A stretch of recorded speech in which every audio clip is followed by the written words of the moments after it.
2002 India government അന്താരാഷ്ട്ര tourism പ്രൊമോഷന്റെ ഭാഗമായി ഇന്ത്യയെ ലോകത്തെ ഒരു മികച്ച ടൂറിസ്റ്റ് കേന്ദ്രമാക്കാൻ തീരുമാനിച്ചു. അതിന്റെ ഭാഗമായി തിരഞ്ഞെടുത്ത ഒരു ടാഗ് ലൈൻ ആയിരുന്നു ഇൻക്രെഡിബിൾ ഇന്ത്യ, അതായത് അവിശ്വസനീയമായ ഇന്ത്യ. അതൊരു വൻ വിജയമായിരുന്നു. ഇനി ആ ടാഗ് ലൈൻ നമുക്ക് ഇങ്ങനെ മാറ്റി എഴുതാം: ഇന്നെവിറ്റബിൾ ഇന്ത്യ. ഇന്ത്യ എന്ന രാജ്യം ഇന്നൊരു ഓപ്ഷൻ അല്ല, മറിച്ച് അത് ലോകത്തിന്റെ അനിവാര്യതയാണ്. ഇന്ന് ലോകം അത്ഭുതത്തോടു കൂടി നോക്കിക്കാണുന്ന ഒരു രാജ്യമാണ് നമ്മുടെ ഇന്ത്യ. ട്രെൻഡുകളെ പിന്തുടരുന്ന രാജ്യം എന്നതിൽ നിന്നും ലോകത്തെ മുന്നിൽ നിന്ന് നയിക്കുന്ന ശക്തിയായി നമ്മുടെ ഇന്ത്യ മാറിയിരിക്കുന്നു. Welcome to my channel. I am different. ഇന്ത്യയെ ആശ്രയിക്കാതെയും അനുസരിക്കാതെയും ഇനി ലോകത്തിന് മുന്നോട്ട് പോകാൻ കഴിയില്ല.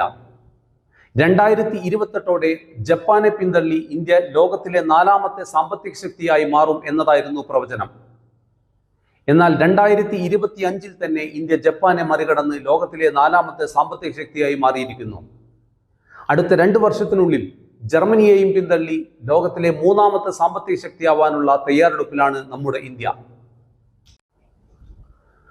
2050 ചൈന ലോകത്തിലെ ഏറ്റവും വലിയ സൂപ്പർ പവറായി മാറുമ്പോൾ തൊട്ടുപിന്നിൽ 2ാമത്തെ സാമ്പത്തിക ശക്തി ഇന്ത്യയായിരിക്കും എന്ന് സാമ്പത്തിക വിദഗ്ധരും സർവേകളും ചൂണ്ടിക്കാണിക്കുന്നു. 2050 ഇന്ത്യയുടെ പർച്ചേസിംഗ് പവർ അമേരിക്കയുടേതിനേക്കാൾ 30% കൂടുതലായിരിക്കും എന്നും പ്രവചിക്കപ്പെടുന്നു. ലോകത്തിലെ ഏറ്റവും വലിയ 4ാമത്തെ ഓഹരി വിപണി ഇന്ത്യയുടേതാണ്. ഇന്ന് ലോകത്തിൽ ഏറ്റവും വേഗത്തിൽ വളരുന്ന സമ്പദ് വ്യവസ്ഥ നമ്മുടെ രാജ്യത്തിൻ്റെതാണ്. വർഷത്തിൽ 7% വളർച്ചാ നിരക്ക് എന്നത് വികസിത രാജ്യങ്ങൾക്ക് പോലും അസാധ്യമായ ഒന്നാണ്. അമേരിക്കയും ചൈനയും പോലും ഇക്കാര്യത്തിൽ ഇന്ത്യക്ക് പിറകിലാണ് എന്നത് നാം എടുത്തു പറയേണ്ട ഒരു കാര്യമാണ്. ഏഷ്യയിലെയും ആഫ്രിക്കയിലെയും സാമ്പത്തികമായി പിന്നോക്കം നിൽക്കുന്ന പല രാജ്യങ്ങളും ഇന്ന് ഇന്ത്യയെ മാത്രം ആശ്രയിച്ച് നിലനിൽക്കുന്നവരാണ്. യൂറോപ്പിലെ മിക്കവാറും എല്ലാ വികസിത രാജ്യങ്ങളുടെയും ഒരു മുഖ്യ വ്യാപാര പങ്കാളിയും നമ്മുടെ ഇന്ത്യയാണ്. ഒരിക്കൽ കൊളോണിയൽ ഭരണത്തിന് കീഴിൽ അടിച്ചമർത്തപ്പെട്ടിരുന്ന ഒരു രാഷ്ട്രം ഇന്ന് ആഗോള രാഷ്ട്രീയത്തിലെ നിർണായക നായകനായി മാറിക്കൊണ്ടിരിക്കുന്നു. ഇന്ത്യയുടെ വളർച്ചയും പുരോഗതിയും ഒറ്റ ദിവസം കൊണ്ടുവന്ന ഒരു അത്ഭുതമല്ല എന്നതും നമ്മൾ മനസ്സിലാക്കേണ്ടതുണ്ട്. അത് നിരവധി പതിറ്റാണ്ടുകൾ നീണ്ടു നിൽക്കുന്ന സ്ഥിരതയുള്ള മുന്നേറ്റത്തിന്റെ ഫലമാണ്. ഇന്ത്യയുടെ ഏറ്റവും വലിയ ശക്തി എന്നത് ഇന്ത്യയിലെ യുവാക്കളാണ്. ഇന്ന് ലോകം ഇന്ത്യയെ വിളിക്കുന്നത് യുവജനങ്ങളുടെ രാജ്യം എന്ന പേരിലാണ്. 2025 മുതൽ 2040 വരെയുള്ള കാലഘട്ടത്തെ അറിയപ്പെടാൻ പോകുന്നത് ഇന്ത്യാസ് യൂത്ത് വിൻഡോ എന്ന പേരിലാണ്. ഇന്ത്യയിലെ യുവാക്കൾ ഇന്ത്യയെ മാത്രമല്ല ലോകത്തെ മുഴുവൻ മാറ്റാൻ കഴിവുള്ളവരാണ്. ഇന്ന് ഇന്ത്യയിൽ ജനിച്ച യുവജനങ്ങളുടെ ബുദ്ധിശക്തി കടമെടുക്കാൻ ലോകരാജ്യങ്ങൾ മത്സരിക്കുന്നത് നമുക്ക് കാണാം. ഇന്ന് ലോകത്തെ ചലിപ്പിക്കുന്ന പല കമ്പനികളുടെയും സിഇഒമാർ ഇന്ത്യക്കാരാണ് എന്നതാണ് വസ്തുത. ഇന്ത്യയിലെ മൊത്തം ജനസംഖ്യയിൽ 65% ജനങ്ങൾ 35 വയസ്സിന് താഴെ പ്രായമുള്ളവരാണ്. അതുമാത്രമല്ല, ഏകദേശം 50%-ഓളം ജനങ്ങൾ 25 വയസ്സിന് താഴെ പ്രായമുള്ളവരാണ്. ഈ 2025 ലോകത്തിലെ തന്നെ ഏറ്റവും വലിയ യുവജന ശക്തി ഇന്ത്യയാണ്. ഇന്ന് ഇന്ത്യയിലെ യുവാക്കൾ artificial intelligence, robotics, space, defence, IT തുടങ്ങിയ മേഖലകളിൽ ലോകമെമ്പാടുമുള്ള 100 കണക്കിന് രാജ്യങ്ങളിൽ തങ്ങളുടെ കഴിവുകൾ തെളിയിച്ചുകൊണ്ടിരിക്കുന്നു. ജനസംഖ്യാ സ്ഫോടനമാണ് ഒരു രാജ്യത്തിന്റെ വളർച്ചയെ പിന്നോട്ടടിക്കുന്നത് എന്ന് നമ്മൾ പഠിച്ച സിദ്ധാന്തത്തിൽ നിന്ന് ജനസംഖ്യയാണ് ഇന്ന് നമ്മുടെ ഏറ്റവും വലിയ ശക്തി എന്ന് നമ്മുടെ യുവാക്കൾ നമ്മെ പഠിപ്പിക്കുന്നു.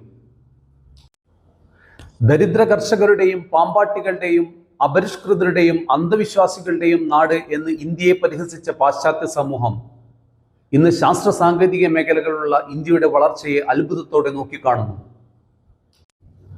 ബഹിരാകാശ മേഖലയിൽ ഇന്ന് ഇന്ത്യ ഒഴിച്ചുകൂടാനാവാത്ത ഒരു ശക്തിയാണ്.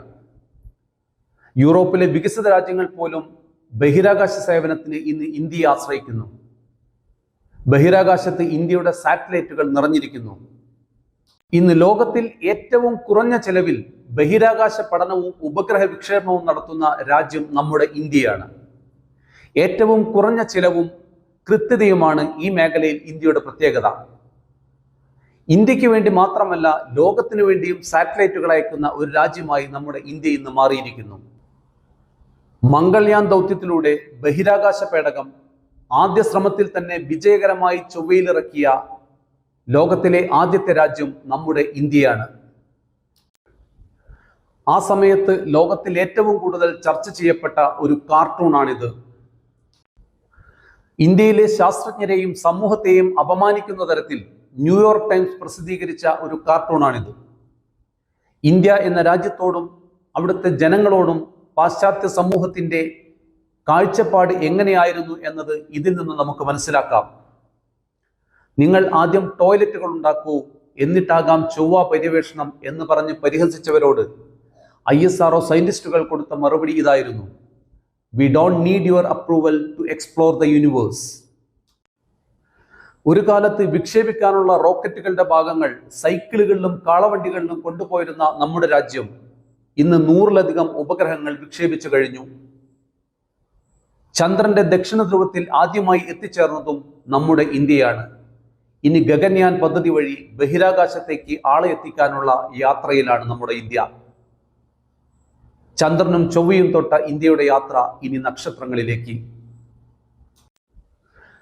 ഇന്ത്യയെ ഒരു ആഗോള IT ഹബ്ബായി ഇന്ന് ലോകം അംഗീകരിച്ചിരിക്കുന്നു. ആധുനിക സാങ്കേതിക വിദ്യകളിൽ പരിചയസമ്പന്നരായ ഏറ്റവും കൂടുതൽ സോഫ്റ്റ്വെയർ എഞ്ചിനീയർമാരും ടെക് കമ്പനികളും ഇന്ന് ഇന്ത്യയിലാണ്. TCS-ഉം ഇൻഫോസിസും പോലെയുള്ള ഇന്ത്യൻ IT കമ്പനികൾ 1,50,000-ൽ പരം അമേരിക്കൻ പൗരന്മാരെ ജോലി ചെയ്യിപ്പിക്കുന്നതിനോടൊപ്പം ഫോർച്യൂൺ 500 കമ്പനികളിലെ 60%-നും ആവശ്യമായ ടെക്നിക്കൽ സപ്പോർട്ടും നൽകുന്നു. ലോകത്തിലെ ഏറ്റവും നല്ല സ്റ്റാർട്ടപ്പ് അന്തരീക്ഷമുള്ള രാജ്യങ്ങളുടെ പട്ടികയിൽ 3-ാം സ്ഥാനം ഇന്ത്യക്കാണ്. 2024-ൽ മാത്രം 1,20,000-ൽ കൂടുതൽ സ്റ്റാർട്ടപ്പ് കമ്പനികൾ ഇന്ത്യയിൽ ആരംഭിച്ചിട്ടുണ്ട്. ലോകത്ത് ഏറ്റവും കൂടുതൽ മരുന്നുകൾ ഉൽപ്പാദിപ്പിക്കുന്നത് നമ്മുടെ ഇന്ത്യയിലാണ്. ഇന്ത്യയെ അറിയപ്പെടുന്നത് medicine factory of the world എന്നാണ്. ഇന്ന് ലോകത്ത് ഉപയോഗിക്കുന്ന ജനറിക് മെഡിസിന്റെ 60%-ൽ കൂടുതലും ഇന്ത്യ എന്ന ഒറ്റ രാജ്യത്ത് ഉൽപ്പാദിപ്പിക്കുന്നതാണ്. ലോകത്തെ 200-ൽ പരം രാജ്യങ്ങളിലേക്ക് ഇന്ത്യ മരുന്നുകളും വാക്സിനുകളും കയറ്റുമതി ചെയ്യുന്നു. കോവിഡ് സമയത്ത് കോവാക്സിൻ, കോവിഷീൽഡ് പോലുള്ള വാക്സിനുകൾ ഇന്ത്യ വികസിപ്പിക്കുകയും പല രാജ്യങ്ങൾക്കും അവ എത്തിച്ചു കൊടുക്കുകയും ചെയ്തത് നമ്മൾ കണ്ടതാണ്. മാത്രവുമല്ല, ഇന്ത്യയിൽ ഉൽപ്പാദിപ്പിക്കുന്ന മരുന്നുകൾക്ക് വില കുറവായതിനാൽ ലോകത്തിലെ മിക്ക ദരിദ്ര രാജ്യങ്ങളും മരുന്നുകൾക്ക് വേണ്ടി ഇന്ത്യയെ മാത്രം ആശ്രയിച്ചാണ് നിൽക്കുന്നത്. ഇനി നമ്മൾ എടുത്തു പറയേണ്ട ഏറ്റവും പ്രധാനപ്പെട്ട മേഖലയാണ് ഇന്ത്യയുടെ പ്രതിരോധ മേഖല. ആയുധങ്ങളും സാങ്കേതിക വിദ്യകളും വാങ്ങുന്നതിനായി മറ്റു രാജ്യങ്ങളെ ആശ്രയിക്കുന്ന അവസ്ഥയിൽ നിന്നും മാറി ലോകത്തിലെ ഏറ്റവും പ്രധാനപ്പെട്ട പ്രതിരോധ ഉൽപാദകരിൽ ഒരാളായി നമ്മുടെ ഇന്ത്യ മാറിയിരിക്കുന്നു. ഇന്ന് ലോകത്തിൽ 85-ലധികം രാജ്യങ്ങളിലേക്ക് ആയുധങ്ങൾ കയറ്റുമതി ചെയ്യുന്ന ഒരു രാജ്യമാണ് ഇന്ത്യ. 2013-14 വർഷത്തിൽ 600 കോടി രൂപയുടെ ആയുധങ്ങളാണ് ഇന്ത്യ കയറ്റുമതി ചെയ്തത്. അത് 2024-25 വർഷത്തിലെത്തി നിൽക്കുമ്പോൾ ഇന്ത്യ കയറ്റുമതി ചെയ്ത ആയുധങ്ങളുടെ മൂല്യം 23,600 കോടിയാണ്. 2030-ലേക്ക് എത്തുമ്പോൾ 50,000 കോടി രൂപയാണ് ആയുധ കയറ്റുമതിയിലൂടെ ഇന്ത്യ ലക്ഷ്യം വെക്കുന്നത്. ഹെലികോപ്റ്ററുകൾ, ആന്റി ടാങ്ക് മിസൈലുകൾ, ആർട്ടിലറി സിസ്റ്റം, റഡാർ സംവിധാനങ്ങൾ ഇവയെല്ലാം ഇന്ത്യ രൂപകൽപ്പന ചെയ്യുകയും കയറ്റുമതി ചെയ്യുകയും ചെയ്യുന്നു. ഇന്ത്യയുടെ പിനാക്ക റോക്കറ്റ് സിസ്റ്റം, ഇന്ത്യ തദ്ദേശീയമായി വികസിപ്പിച്ച ഫൈറ്റർ ജെറ്റ് LCA തേജസ്, ഓപ്പറേഷൻ സിന്ദൂറിലൂടെ ലോകത്തെ അത്ഭുതപ്പെടുത്തിയ ഇന്ത്യയുടെ സൂപ്പർസോണിക് മിസൈൽ ബ്രഹ്മോസ് ഇവയെല്ലാം വാങ്ങാൻ ലോകരാജ്യങ്ങൾ ഇന്ന് ഓർഡർ നൽകി ക്യൂ നിൽക്കുന്നു. ശബ്ദത്തിന്റെ 5 ഇരട്ടി വേഗത്തിൽ സഞ്ചരിക്കുന്ന മിസൈൽ പരീക്ഷിച്ച് വിജയിച്ച ഇന്ത്യ ഇന്ന് ചൈന, റഷ്യ, അമേരിക്ക എന്നീ രാജ്യങ്ങളോടൊപ്പം ഹൈപ്പർസോണിക് ക്ലബിൽ അംഗമായിരിക്കുന്നു.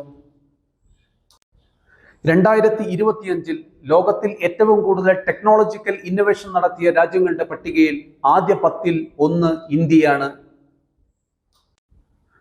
ഇന്നത്തെ ഇന്ത്യ ഒറ്റയ്ക്ക് പോരാടാൻ കഴിയുന്ന ഒരു പ്രതിരോധ ശക്തിയാണ്. ഇത് പുതിയ ഇന്ത്യയാണ്, യുവാക്കളുടെ ഇന്ത്യ. ഇന്നത്തെ യുവതലമുറ നാളെ ഇന്ത്യയെ ലോകത്തിലെ തന്നെ ഏറ്റവും വലിയ ആഗോള ശക്തിയാക്കി മാറ്റും എന്ന കാര്യത്തിൽ യാതൊരു സംശയവുമില്ല. ഇനി നമുക്ക് നെഞ്ചത്ത് കൈവച്ചുകൊണ്ട് തന്നെ പറയാം, we are proud to be Indians. Thank you for watching.